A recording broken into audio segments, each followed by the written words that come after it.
네, 안녕하세요. 수학 가르치는 이종훈입니다. 자, 오늘은 저번 시간에 이어서 무한급수의 판정법들에 대해서 공부를 해볼 건데,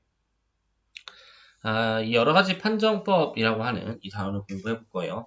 자, 그러면 여기서부터 생각을 해봐야 될 건 뭐냐면, 앞에 수열에서 배웠던 거는 여기에 필요가 없다. 이런 생각을 하면 절대로 안 돼요. 자, 왜 그러냐면, 우리가 보통 뭘 체크하게 되냐면, 몇 급수 형태 때문에 이 절대 수렴의 의미를 체크하게 돼요.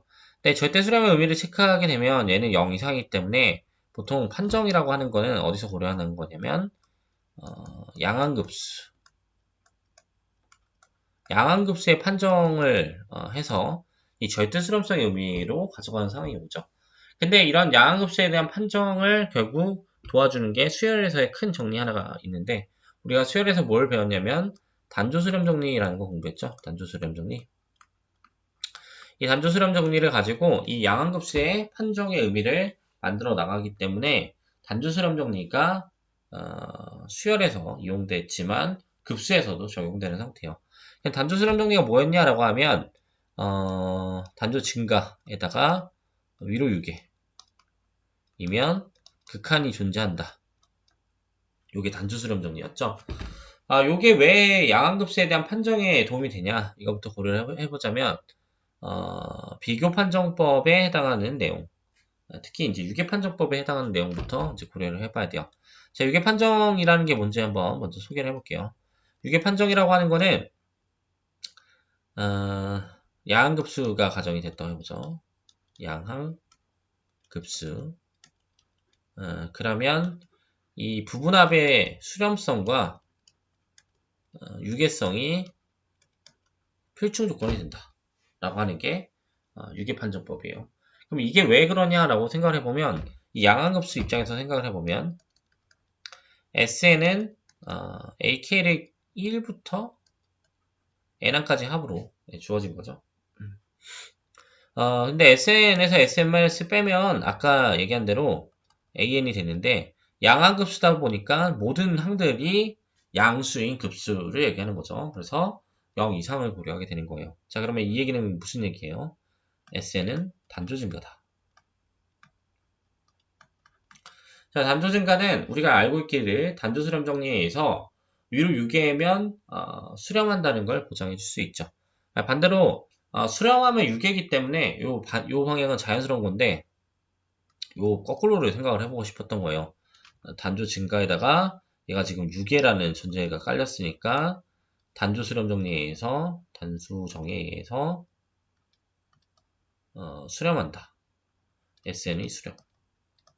SN이 수렴한다는 게 정의상 시그마 AN이 수렴한다는 거니까 결국 이런 유계 판정을 만들 수가 있는데 이 유계 판정을 가지고 비교 판정을 만들게 되는 거예요.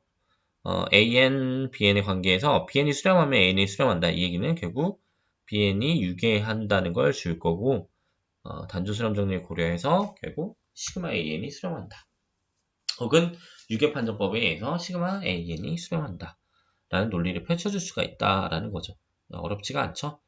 자, 그래서 이런 이제 논리를 적용할 때 비교 판정법을 많이 이용하게 되는데 대표적으로 이런 형태들을 보면 n제곱 플러스 4n 플러스 5 이런 거는 이제 불편하죠.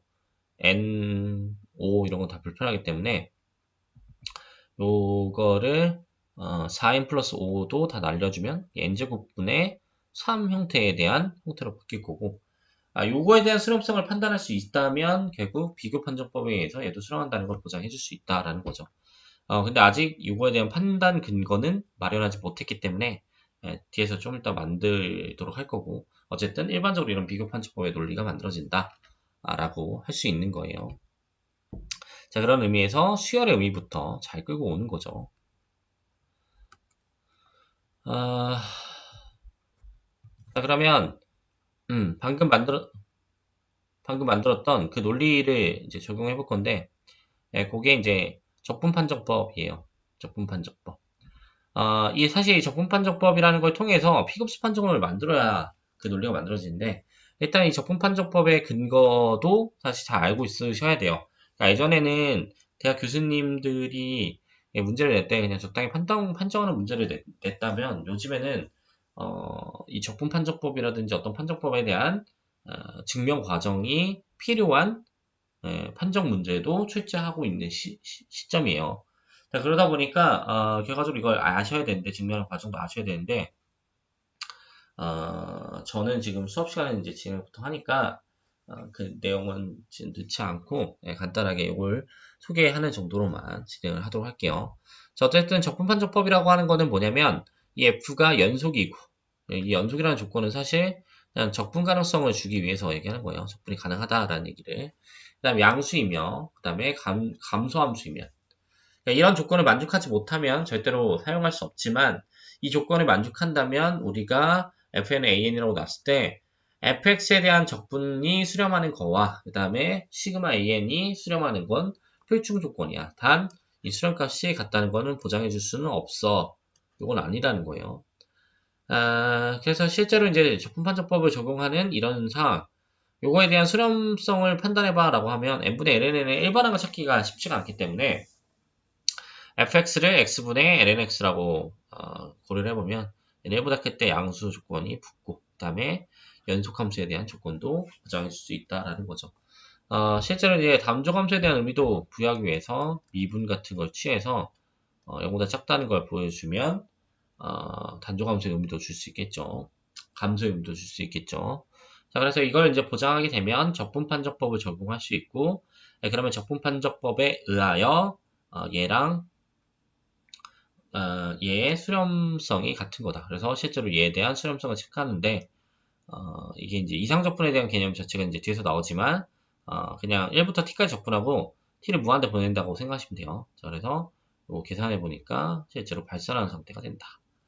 그래서 원래 것도 이제 발산한다. 이런 얘기가 나온 거고 이런 적분판정법의 사실 근거는 유괴판정이나 비교판정부터 나오는 거다 보니까 앞에 있는 이제 판정이 되게 중요한 의미를 갖죠. 네, 어쨌든 자, 이렇게 보시면 될 것 같고 그래서 이 적분판정법을 통해서 얻을 수 있는 결과라고 하면 피급수 판정이라고 하는 판정법이에요. 피급수 판정법은 물론 계산을 구체적으로 다 해봐야 되겠지만 이렇게 n의 p승분의 1의 시그마 쉬운 게 1보다 크면 수렴하고 b가 1보다 작거나 같으면 발산한다라는 게 피급수 판정법이고 여기 이제 적분 판정법을 통해서 나오는 거는 x의 p승분의 1이라는 거의 적분 결과 요거에 대한 적분 결과가 1보다 크면 수렴이고 1보다 작으면 발산하기 때문에 그렇다는 거고 사실상 얘는 이제 활용할 줄 알아야 돼요. 그래서 앞에 있는 상황을 다시 한번 돌려보면 우리가 n제곱분의 1로 여기 이제 시그마 형태를 만들어줬죠. 근데 얘가 이제 수렴하는 거는 P급수 판정법에 의해서 수렴한다는 걸 고려해 줄 수 있을 거고 그런 논리로 결국 얘를 이제 적용하면 비교 판정법에 의해서 이 친구도 수렴한다 이렇게 얘기를 해볼 수 있는 거죠. 자, 그래서 이제 적분 판정법은 나름 중요한 의미를 갖는 거고 그런 의미에서 이런 형태들은 이제 사실 n제곱분의 1과 거의 같게 보시면 되겠죠. 그래서 n제곱분의 1 n제곱 2n 플러스 1분의 1 뭐 이런 것들은 최고 차수만 봐도 얘가 수렴하는지 발산하는지를 체크하는데 우리가 직관적으로 생각을 해볼 수가 있겠죠. 그런 의미로 판정을 하는데 도움을 준다. 이렇게 얘기를 해볼 수 있어요.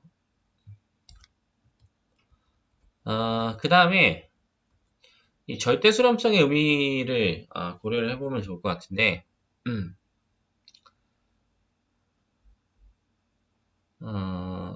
그 내용에 앞서서 교대급수 판정이라는 판정법을 먼저 공부를 해야 돼요. 자, 그래서 일단 이 내용은 여기까지 진행하고 다음 시간에 이 부분에 대해서 또 소개를 해보도록 할게요. 감사합니다.